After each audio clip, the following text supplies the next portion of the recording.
The US, surprisingly, is one of those markets that we feel is underserved in news.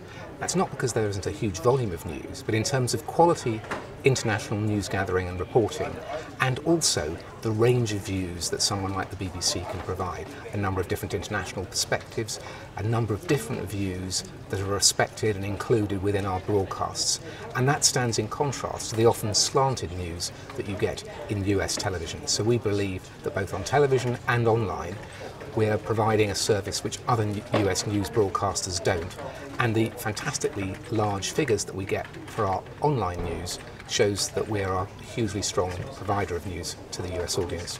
One of the sad things about US media in recent years is the decline in international news gathering that they're paying for. So the huge resources that the television networks used to have, the large bureau that the newspapers used to run around the world, those have declined very, very rapidly. But the BBC has maintained its commitment to a high level of spend on international news gathering, using our English language news teams and also the language services that the BBC World Service runs. So by bringing all of that together, we're bringing an unparalleled, the largest resource in international news broadcasting, as well as the BBC's values and its respect for perspectives and views around the world. We've always had to update and change the way that we get our news to people, so it's still founded on the same values of independence and impartiality, but we've had to adapt and change. So we've created television channels, for instance in Arabic and Persian. More recently we've developed online news and mobile news using social media. So we're a very traditional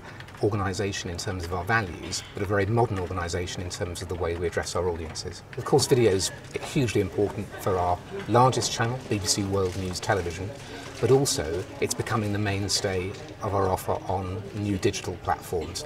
And as bandwidth increases and the costs of being able to consume video online go down, video becomes more and more important. And of course, video, for a multilingual organisation like ours, is a huge asset because it can be gathered.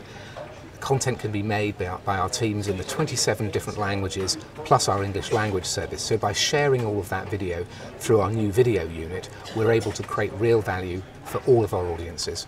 I think social media is important both as a source of news, because our audiences send us information, so Syria will be a good example of that, but also as a way of making sure that we connect to audiences. We know that audiences increasingly trust the news that they receive from friends and family above the news that they receive directly from international news brands. So if the BBC is trusted and its content is then redistributed through social media, we know that that can really resonate with audiences. So we need to make sure that we're in all those social media spaces.